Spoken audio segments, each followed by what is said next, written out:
Hello everyone, welcome to the beginning of this new series about the rise of the Ottoman Empire. And yeah, we're gonna be here for quite a while. This video is like freaking 6 hours long, so there's probably gonna be like nearly 20 of these. Since I'm not watching this all at once, that'd be insane. So let's just get to it, huh? We have a lot to cover for many days ahead of us. So let's learn about how the Ottomans rose.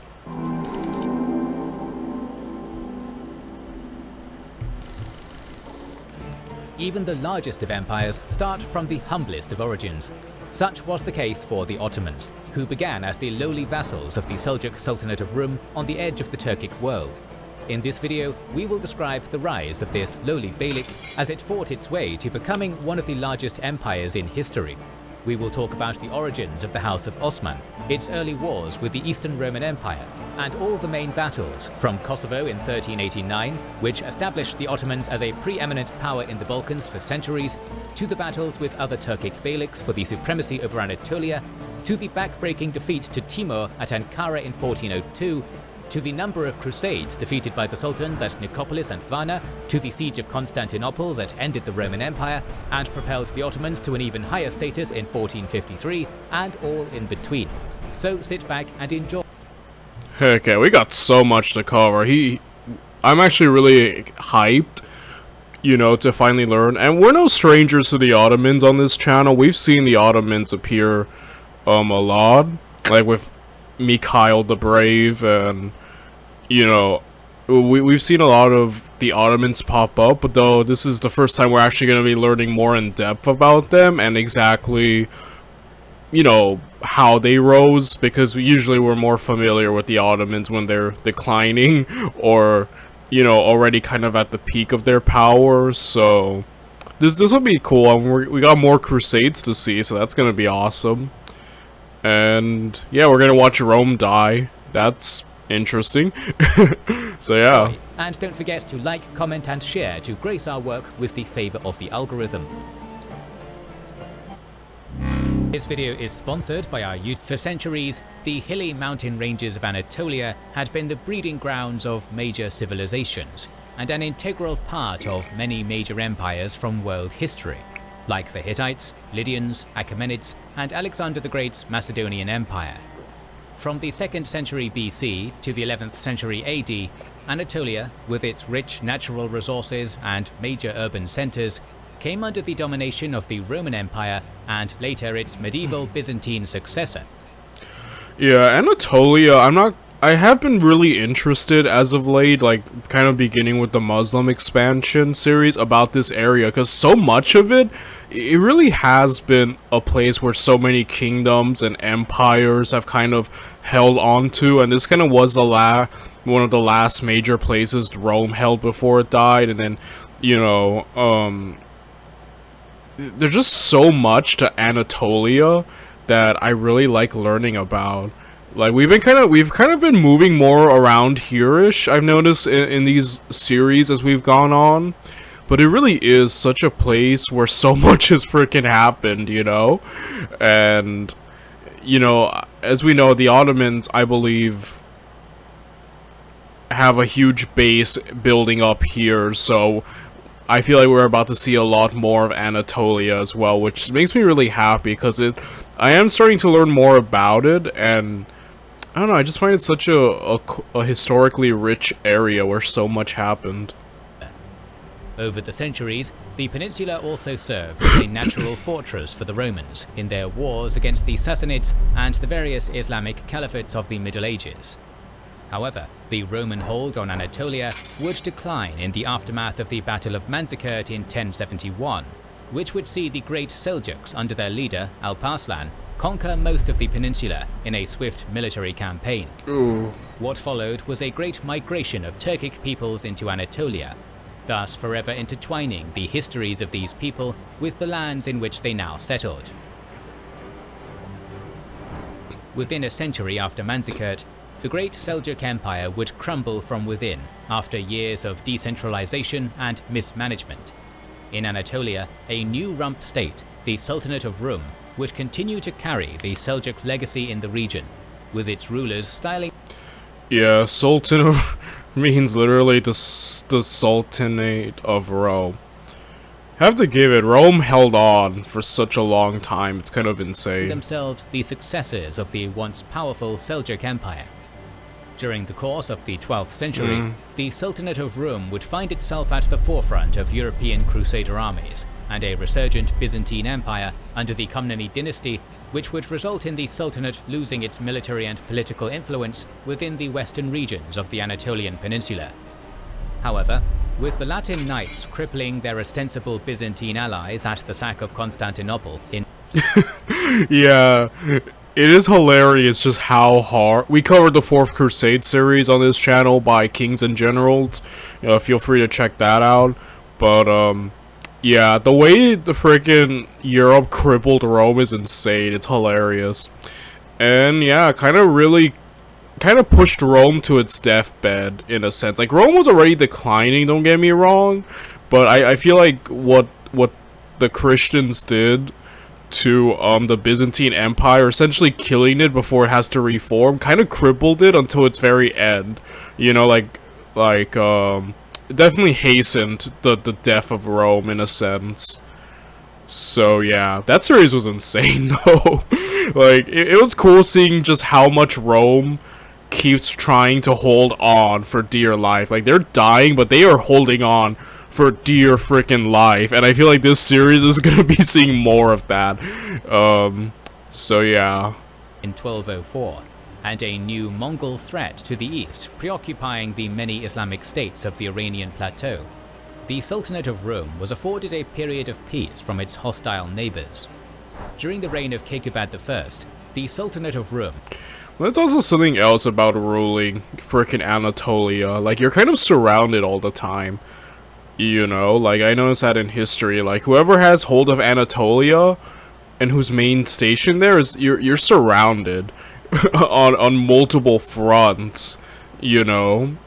So, yeah, I think that's why, but it does have natural defenses and stuff, but it is such a, how do you say, a precarious situation to be in when you're surrounded by, especially by stronger forces, you know? Would go through a military and architectural golden age of its own, which would see the state transform into a regional power at the crossroads between Europe and Asia. It is during this period that the Ottoman story would begin. Before we go into the origins of the Ottoman Empire, it's important to remember that many of the events regarding the foundation of the state are shrouded in mystery, owing to the fact that only a handful of major primary sources were written about the Ottomans during this era, and the fact that the Ottomans did not start to record their own history up until the 15th century. Consequently, many modern-day historians are conflicted by the series of events that led up to the foundation of the Ottoman state, so we will instead relay the story as it is traditionally told. During the early decades of the 13th century, many nomadic Turkic tribes from Central Asia and Iran fled their ancestral homes in the wake of Genghis Khan's invasion of these regions. One of these fleeing tribes would be the Kayis, the direct predecessors to the Ottomans. Originally from modern-day Turkmenistan, the Kayi tribe would be attributed by 11th century Turkic historian Mahmud al-Kashgari as being one of the original 22 tribes to come out of the lineage of Oghuz Khan, the legendary and mythical founder of the Turkic peoples of Central Asia. Later Ottoman genealogy from the 15th to 16th centuries would cite that the Ottoman dynasty had direct blood connections with the mythical warlord as a way to gather imperial legitimacy within the Turkic-speaking world. However, evidence of this direct blood connection is met with skepticism by modern-day historians. Whatever the case, during the 1220s, the Kayis, along with many other Turkic tribes, began their migrations west towards Anatolia. During this exodus, the leader of the Kayis, Suleiman Shah, would drown in the Euphrates River in northern Syria in 1227, thus leaving the tribe to his son, Ertugrul Gazi. Before the closure of the decade, Ertugrul would successfully lead his people into Anatolia and enroll himself and the Kayi tribe in the service of Seljuk Sultan Kekubad I. During this period, The Sultan of the Seljuks ruled his realm through various Turkish governors and dozens of separate semi-autonomous chieftains whose leaders were known as Üç Bey, a title similar to the Western European Margrave. These chiefdoms around the Sultanate would supply the state with warriors called Ghazis, who were Muslim soldiers who prioritized fighting and plundering in non-Muslim lands in order to gain religious glory and fiscal wealth for themselves. Subsequently, Ertuğrul and his followers too would become Ghazi warriors under the Rum umbrella. In order to establish his loyalty to the state, Ertuğrul Gazi, along with his 400 Ghazi warriors, would fight alongside the Seljuks during the Battle of Yeşilçemen against an exiled Khwarezmian Shah. The pursuing battle would end in a decisive Seljuk victory, which would see the Khwarezmians being pushed out of Seljuk territories. For their services on the battlefield, Kayi would gift the Kayi tribe a plot of land at Karaca Mountain, near modern-day Diyarbakir, before permanently settling the tribe near Ankara, placing them near the western frontiers of the Sultanate. Now that they had established a home base for themselves, the Kayis would spend the next couple of decades conducting small raids into the neighboring empire of Nicaea, joining the ranks of other Ghazi warbands and Turkic clans in the process. It was during these raids that Ertuğrul Gazi would seize the village of Suyut for the Sultanate in 1231. Once again, for his military services, Ertuğrul Gazi would be gifted the villages of Suyut and Domaniç by the Sultan, achieving the rank of Üç Bey. Okay. Ukbelik is similar to European mark, a frontier feudal holding that defends and attacks. Okay. Day 1, month. The golden age of the Sultanate of Rum would end alongside the death of Kayqubad I, as the Mongol armies of Ugadei Khan, Genghis Khan's son and successor, were now at the doorstep of Anatolia. The newly crowned Kayqubad II, lacking the martial and diplomatic talents of his late father, began his reign by openly refusing to submit to Mongol suzerainty. The new Seljuk Sultan would instead form a Muslim-Christian coalition against the Mongols in 1243, but in the ensuing battle of Köse the Mongols would decimate the coalition, thus ending any major resistance to their hegemony in Anatolia. Consequently, most of the Sultanate of Rum would be annexed, with Kayqubad II becoming a puppet ruler to the Mongols. Yeah, I'm definitely looking forward to seeing the Mongol Empire, which might be the next big series, or series of videos we'll be covering after this. So not immediately though, I think we're gonna need to take a break from Kings and Generals just for a bit from this channel, because, you know, we mainly been covering just him. Though I love Kings and Generals, as I've said before, my favorite historical YouTuber. But, yeah, I will say, it's cool seeing the Mongols, because we know how big of the threat the Mongols become. So I'm definitely looking forward to seeing more of that next time we visit good old Kings and Generals. But, The rest of the century, the Seljuk Sultan's authority slowly deteriorated, as governors and chiefdoms around the Sultanate started acting more and more independently. As the Sultanate of Rum was going into full decline, the Kayi tribe was slowly settling down in Suyut, putting aside their nomadic lifestyle for a more urban one. Being located on the western frontiers of the Sultanate of Rum, the Kayis were able to avoid direct Mongol military presence, which resulted in the tribe being a haven for Turks fleeing from the Mongols in eastern and central Anatolia. Almost 5 decades after arriving in the region, Ertuğrul Gazi died from natural causes in 1280. His son, Osman Gazi, would take control of the Kayis in the wake of his death.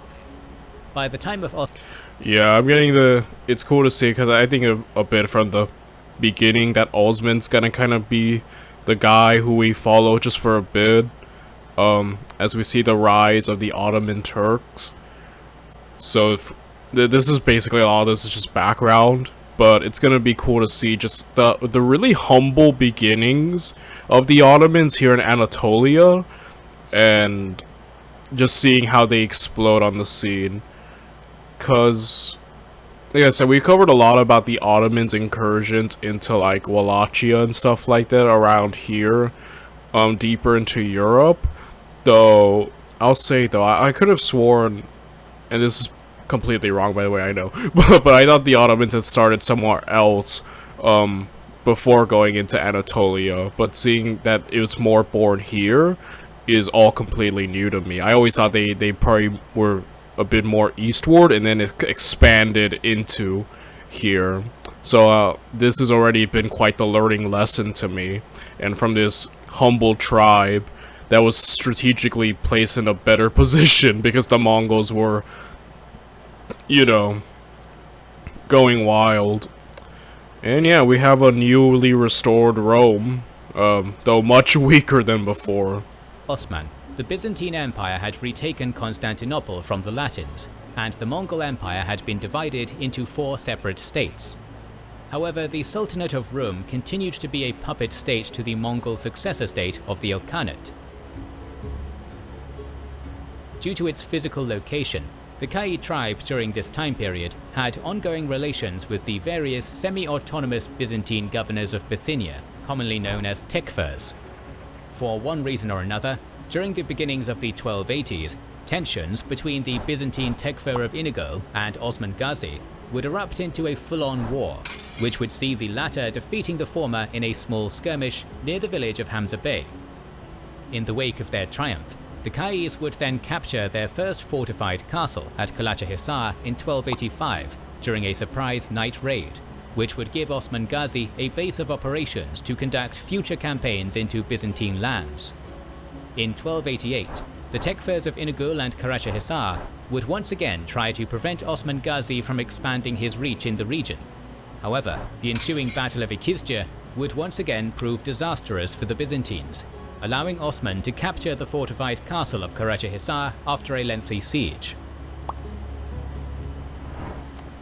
The next few years would see the Kayis slowly encroach on Byzantine cities in Bithynia as raids into the region became more and more frequent. These early successes had earned the Kayis a large following, as many Ghazi warbands from Anatolia began to enlist their services to Osman in order to participate in their lucrative raids. Now that he'd acquired a steady influx of Ghazi warriors, Osman Gazi would also strive to get the support of the Sufi Hanafi religious lodges in the region as a way to shore up his political influence among the Muslim population. In an attempt to secure an alliance with the Ahis religious order, Ahi order can be seen as the Turkish version of Freemasonry up to a point. It's interesting seeing Osman seems to have ambition to expand, as we're always saying. He's doing it very little by little, but he seems to have that ambition that kind of like many Ottomans, especially later on, have of conquest, and it's kind of cool to see, you know, that beginning right here, as I think he's about to make the Romans be like, holy crap. As I imagine, obviously Anatolia has to be the beginning, right? Though I'm wondering if he's gonna come into conflict with, like, you know, the Mongols, because I know the Mongols are fractured, obviously, with successor states, but I'm wondering if he's gonna have to deal with the specific successor state who has influence in Anatolia through the Sultanate, you know? And how he's gonna have that. I'm really looking forward to seeing the composition also of the Ottoman. Have I been saying Muslim? I apologize. I'm still on the freaking early Muslim expansion because we spent like 3 whole seasons watching that. But the Ottomans. I'm really looking forward to seeing the Ottoman composition of their army, because I know later Ottomans obviously had cannons and artillery and whatnot, but they were around for a long time. But I'm looking forward. I always look forward to seeing exactly what the army composition is, what tactics they utilized, and, you know, weaponry and whatnot, and what made them so great at, you know, conquest. Osman Gazi would marry the daughter of its leader, Sheikh Adabali, who was also his dear friend and mentor. According to later Ottoman chronicles, one night, when Osman stayed over at the home of Adabali, he witnessed a dream in which a large tree sprouted from the earth, covering the entire sky with its leaves and branches. The following morning, when Osman discussed his vision with Sheikh Edebali, the Islamic preacher told him that it symbolized that God had ordained him and his successors to one day rule a worldly empire stretching around the earth. Osman's dream would become in later centuries a major foundational origin story for the imperial house of the Ottoman Empire, and it would serve as a means to justify Ottoman successes in the 15th and 16th centuries as divinely ordained. During the You know, we've seen so many dreams in these videos, like people have dreams which foretell future glories. I wish I had dreams like that. My dreams are complete nonsense. I had a dream last night where I was, like, being attacked by a crocodile. I don't think it's gonna... A freaking crocodile. Yeah, my mom took me to a beach that was just infested with crocodiles. They're just running around, and this specific crocodile wouldn't like take any damage. It kept hitting it with stuff, and it just kept going. And it was also quick too. I couldn't outrun it. You know, like when you're running in a dream and you're just slow, but like for some reason this crocodile was just faster than me, like catching me. And I'm a runner, guys. I think I can move pretty quick for a long time, but not in my dreams. I'm not. I'm sorry, but like I wish I had cool prophetic dreams, kind of like that. Like I said, my dreams are just complete nonsense, you know. But yeah. 1290s, the Kayi tribe would extend their reach into Byzantine Bithynia, conquering the towns of Bilecik, Terekle, Goynuk, and Eskişehir from local Byzantine tekfurs. It is important to remember that Osman Gazi's military actions in the region were not simply just a conflict between Muslims and Christians, as many Christians, even former Byzantine tekfurs like Michael Kossis of Hamankaya, enlisted their services to Osman. As central authority from Constantinople was waning in its Anatolian provinces, more and more Byzantine tekfurs and Christian soldiers began making individual deals with the up-and-coming. Yeah, I remember a lot in when we covered the Byzantine Empire through overly sarcastic productions, and I remember them mentioning just how the Byzantines kind of employed governors, especially like around the Anatolian region, just to kind of conduct themselves more independently. I believe they could also kind of raise up their own forces, so that independence did work, I believe, at the beginning, but you also see it here, where it's just like, well, yeah, they're losing territory, they're losing tekfurs and all that, and like, Constantinople, the central government, is essentially just not having much direct influence or say in a lot of this so far, which I guess ain't that a good of a position to be in, you know? Turkic powers in the region. As the Kayi tribe grew in terms of territory, central authority within the Sultanate of Rum had become non-existent, as Turkic governors and Ujbeys around Anatolia looked at the puppet Seljuk Sultan in Konya with open disdain.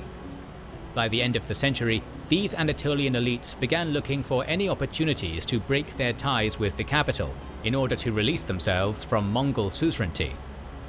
The opportunity would come in 1296, when the Seljuk Sultan was imprisoned by the Mongols due to a failed plot to gain freedom for the Sultanate of Rum. Taking advantage of this void in power, many governors and Ujbeys of the Sultanate began to declare their independence across the peninsula in droves. During a Friday prayer in 1299, Osman Gazi too would declare his independence from Konya, ordering that prayers in his name should be read out in the mosques of his domains instead of the Seljuk Sultan. Now birthed as an independent state, the... Wow, just like that, huh? But yeah, look at like little baby Ottoman, the little baby Ottoman state, and just how huge it's about to get. Love watching just the rise of empires. It really is just a cool thing to witness, you know? The natal Ottoman nation would be the master of its own destiny.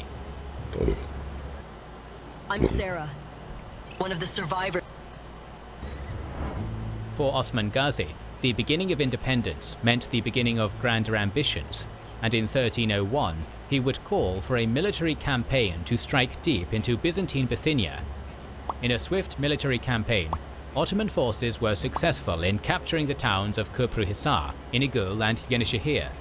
the town of Yenishehir would be transformed into a capital city, as Osman moved his administration and personal household within its walls.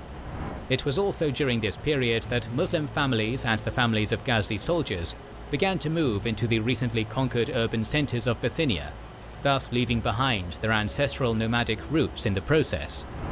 Before year's end, Ottoman forces had begun blockading the major Byzantine city of Nicaea, a city that the Sultanate of Rum had lost back during the First Crusade in 1097 and had since regained its status as a regional capital for the Byzantine Empire in Anatolia. In order to understand the military passivity of the Eastern Romans in Anatolia during this period, one must turn the clock by 40 years. With the Byzantine reconquest of Constantinople from the Latins in 1261, it first seemed that the fortunes of the Romans were on the rise once more. However, the scars of the Fourth Crusade from 6 decades past were still present, as the recovery period for the empire was marked by many economic and military crises. The wars of the last half-century had left the Roman capital in ruins, while the countryside and towns of Thrace, Bithynia and Macedonia were in a state of disrepair. In the west, Bulgaria, Serbia, Epirus and the Latin lords of Greece were still openly hostile to Constantinople and often clashed with the Romans over land disputes in the Balkans. With his finances in disarray and the Byzantine realm on the verge of collapsing again, Emperor Michael VIII Palaiologos sought alternative means to save the Roman state. Yeah, again, the Romans, man, it's like, they might be probably the most lucky and unlucky empires to ever exist. You know, they reached heights that people still envy and want to emulate, but man, did they fall hard, especially like near the end. Just their misfortunes always build throughout the Byzantine era. Just like, yeah, they had great emperors at certain points, but they also had a good amount of bad ones, which didn't help. And it's just like watching them die, like decline. It's even when things are like, even when things on paper look like, oh yeah, it's good, they're back, it's like they're also just completely surrounded. Especially like just like their position, like the Eastern Roman Empire, kind of like mainly here in Greece to Anatolia, just always surrounded by encroaching enemies as they just kind of come from all directions.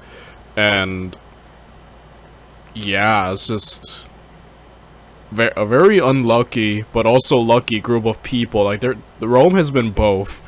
You know, I guess it's kind of a lesson, right? Like luck runs out eventually, and yeah. In order to but yeah, also like I said, the Fourth Crusade just, yeah, I do know that the scars of what that did to Rome were basically, they never healed from that. You know, sure they came back, but they never healed completely from what happened, you know.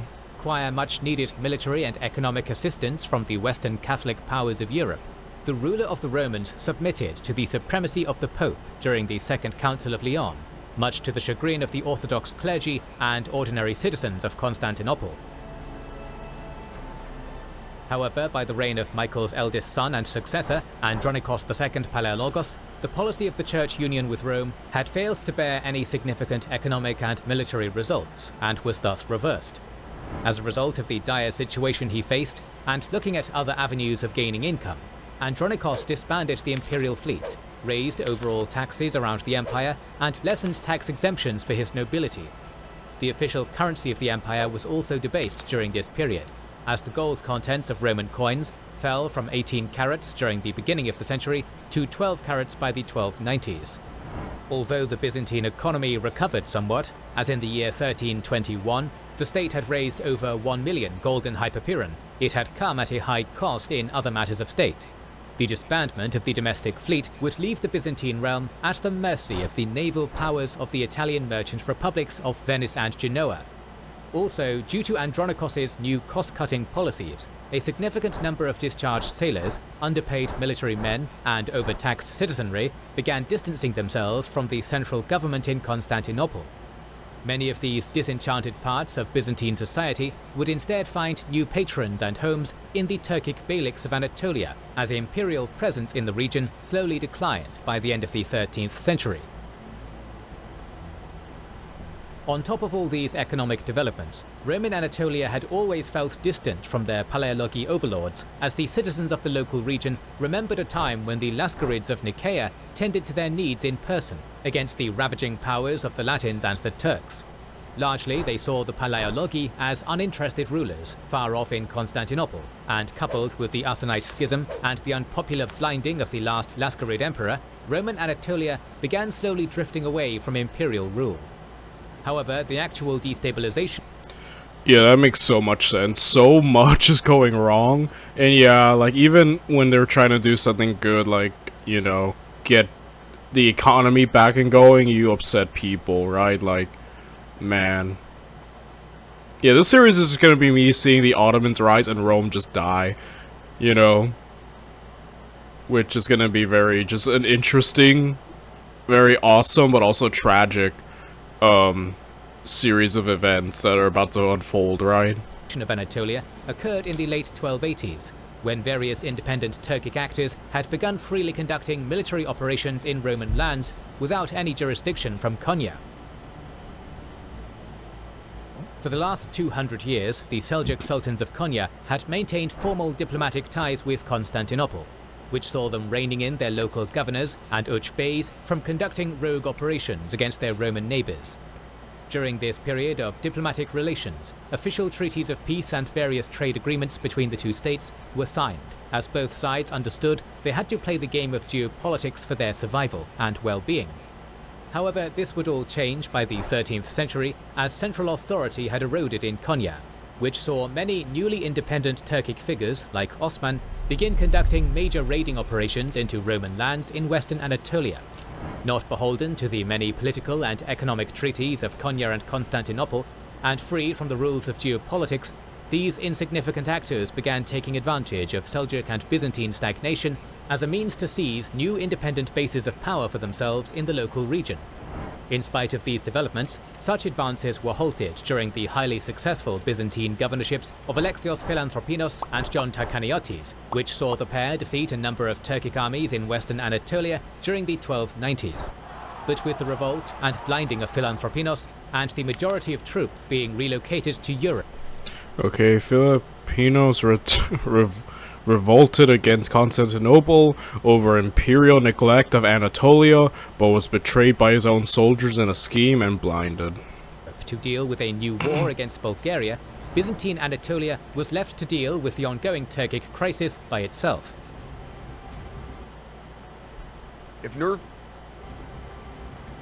But after years of neglecting his Anatolian provinces and failing to stop the encroachment of multiple Turkic beyliks into his lands, Osman's blockade of Nicaea was the slap that Byzantine Emperor Andronikos II Palaiologos needed to jump to action. During the summer of 1302, he announced a military campaign to retake the lost Roman lands in Asia Minor. The emperor's son and co-ruler, Michael IX, had launched a military campaign of his own in the region earlier in the year. However, he was met with failure, as his armies were bogged down by Byzantine refugees who were fleeing the peninsula after a series of massive Turkic raids. A 2,000-strong relief force was sent out from Constantinople, led by the Megas Heteriachis Yoios Musilon, to rendezvous with the forces of the local Byzantine tekfurs in the region and lift the blockade of Nicaea.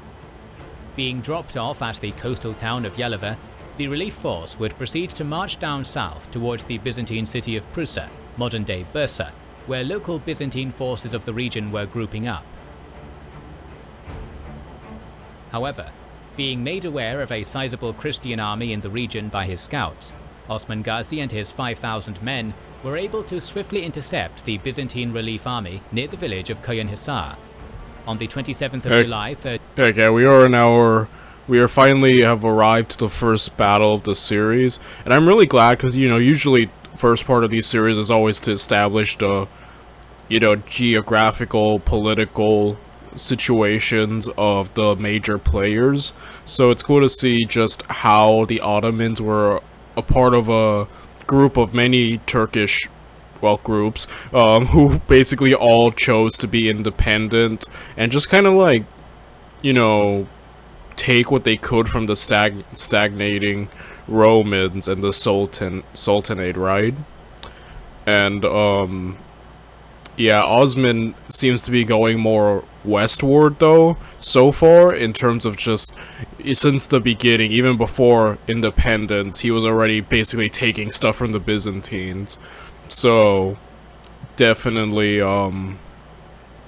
you know, so far westward, in terms of his expansion, and I'm looking forward to seeing just how he fights against the Romans. Granted, the Romans are in stagnation, and probably their armies aren't anywhere near what they used to be, but it is going to be interesting to see how the Ottomans involve. And it seems like so far they have cavalry, mainly an all-cavalry force, so I'm imagining envelopment, flanks, just through sheer better maneuverability and, you know, speed. At least that's what I would imagine, right? 1302, both Ottoman and Byzantine armies made ready for battle on a flat plain near the village. The Byzantine force, under Hyrjos Muzelon, was solely composed of foot infantry, 1,000 of which were recently hired Alan mercenaries from the Balkans. Meanwhile, Osman's forces outnumbered the Byzantines by more than 2 to 1, and were made up of mostly light Turkoman cavalry, many of which were from allied Turkic beyliks from the surrounding regions. The battle would begin when a general charge of Muslim cavalry smashed into the Byzantine line. Almost immediately, Byzantine battle cohesion had fallen apart as the Alan mercenaries under Hyrjos Muzelon began prematurely withdrawing from the battle, leaving the regular Byzantine. That's kind of the problem with mercenaries, right? Like, they're only ever loyal to, so long as the pay is good, but even then, I think they're less willing to give their lives for causes, especially if things look like they're not gonna win, like, you know. So that's kind of like the double-edged sword with a lot of mercenaries in history, it seems. And, boy, yeah. Foot infantry at the mercy of the Turks. As a result of the cavalry charge, the Byzantines' lines of defense were decisively broken, forcing the remnants of the Byzantine relief force to withdraw up north towards Nicomedia. The engagement that would later be known as the Battle of Bapheus would be the first major victory in the history of the newly established Ottoman state. Wow. During the aftermath of the battle, Ottoman forces began spreading out in the countryside of Bithynia, raiding and capturing settlements as they went, even managing to capture the coastal city of Gemlik. A year after the battle, the Byzantine tekfirs of Prusa, Kite, Adronos, Kestel and Ulubat would begin a military campaign against the Ottomans as a last-ditch attempt to repulse the forces of Osman Gazi and re-establish Byzantine authority in the local region. Upon gathering up their forces, the Byzantine governors decided to strike at the Ottoman capital city of Yenishehir and then proceed to relieve the city of Nicaea, which was still under an Ottoman blockade. Upon hearing the news of an impending Byzantine counterattack into his newly conquered territories, Osman Gazi quickly mustered a 5,000-strong army and met the Byzantine forces at a nearby mountain pass at Dimbos near Yenishehir. Sources state that the Byzantine army was slightly larger than the Ottoman host, 6,000 to 5,000, but since both armies were forced to fight in a narrow ravine, the Byzantines were unable to take advantage of their numbers to flank their foe. The engagement that would... No oldest trick in the book for this battle. And yeah, it seems like so far the Byzantines only have foot soldiers. They seem to lack cavalry. But the Ottomans so far just have only cavalry. So... would later be known as the Battle of Dimbos, was a bloody affair for both sides, with the Byzantine tekfir of Kestel and Osman Gazi's nephew, Aydodu Bey, being among the casualties. Eventually, the ferocity of the Ottoman troops under Osman and his son, Orhan, eventually pushed back the Byzantine army, thus resulting in the Battle of Dimbos being a Pyrrhic Ottoman victory. After the battle, the Byzantine tekfirs and their forces broke off from one another and fled back to their individual holdings to the west, hoping to defend their territories from the wrath of Osman, However, in the months after the battle, Ottoman forces under Osman and Orhan would quickly besiege and capture the towns of Kite, Kestel and Ulubat one by one, further lessening Byzantine presence in Bithynia. Ottoman forces in the region would once again resume their blockade of Nicaea, and also begin to blockade the city of Prusa. So I'm gonna end the video right here, guys. And yeah, we're in this for the long run, so let's do this, huh? I'll see you guys tomorrow. Bye, everyone.